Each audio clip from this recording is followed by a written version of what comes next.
میں آپ کے سامنے رکھنا چاہتا ہوں۔ آج کل کچھ لوگ کہتے ہیں جی کہ کرامت ولایت کی نشانی ہے۔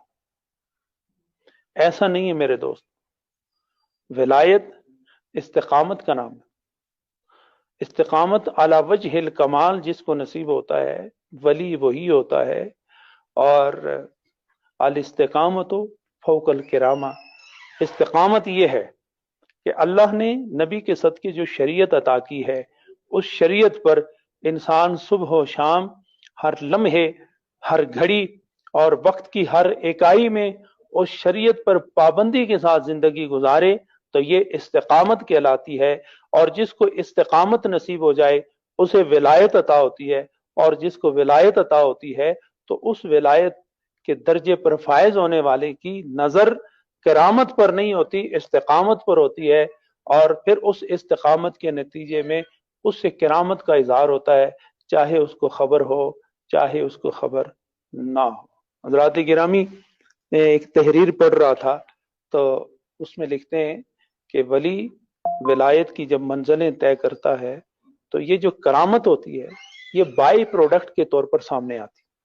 بائی پروڈکٹ کیا ہے کہ اگر کسی کے پاس آٹے کی مل ہے تو وہ گندم کے دانے اس میں ڈالتے ہیں کہ وہ مشین وہ مل اس کو پیستی ہے اور اس کا مقصد آٹا ہوتا ہے، لیکن اس کے بائی پروڈکٹس میں کہیں میدا نکلتا ہے، کہیں سوجی نکلتی ہے، کہیں کوئی پروڈکٹ سامنے آتی ہے، اصل مقصد آٹا ہوتا ہے۔ وہ اصل مقصد جو آٹا ہے اس تک تو پہنچتا ہی ہے، لیکن اس کے نتیجے میں جو بائی پروڈکٹس ہوتی ہیں، جو بل واسطہ باقی چیزیں ظاہر ہوتی ہیں، اس میں سوجی ہے، فائن آٹا ہے اور میدا ہے، یہ ساری چیزیں اسی سے نکلتی ہیں۔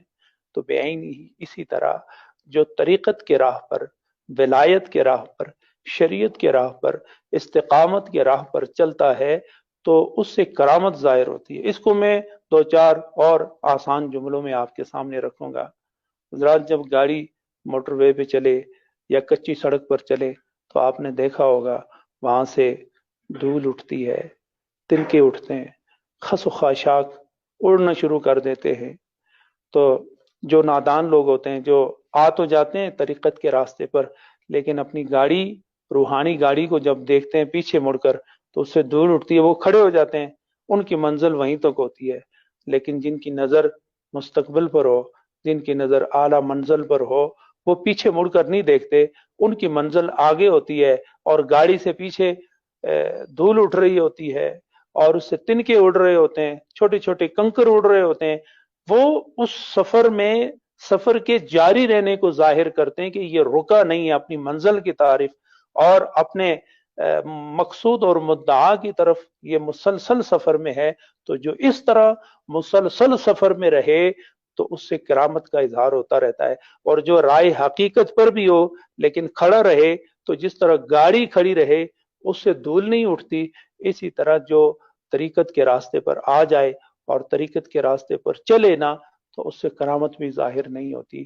تو جس سے کرامت ظاہر ہوتی ہے اس سے یہ بھی ظاہر ہوتا ہے کہ اس کا روحانی سفر، اس کے محبت کا سفر، اس کے یار کی طرف بڑھنے کا انداز وہ رکا نہیں ہے، وہ اس سفر میں بحال ہے، اور جو بحال ہوتا ہے اس سے روحانی کرامتیں ظاہر ہوتی ہیں۔ رات یہ ایک بنیادی چیز تھی جو میں نے آپ کے سامنے رکھی۔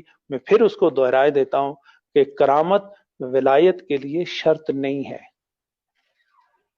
کرامت ولایت کے لیے شرط نہیں کہ کوئی یہ شخص کہے کہ یہ شخص اس وقت ولی ہوگا کہ اس سے کوئی کرامت صادر ہو، ایسا نہیں ہے۔ حضرت شاہ نقشبند سے کسی نے پوچھا کہ آپ کرامت ظاہر فرمائیں، تو آپ نے ارشاد فرمایا مجھے دیکھو، کوئی عمل کوئی کردار تم نے شریعت کے خلاف دیکھا ہو تو بتاؤ۔ تو انہوں نے کہا میں کوئی عمل آپ کے شریعت کے خلاف نہیں دیکھتا۔ تو آپ نے فرمایا اس سے بڑی کرامت کیا ہوگی کہ میں شریعت کے خلاف نہیں چلتا، میں نبی کی اداؤں اور نبی کے فرمان کے خلاف نہیں چلتا۔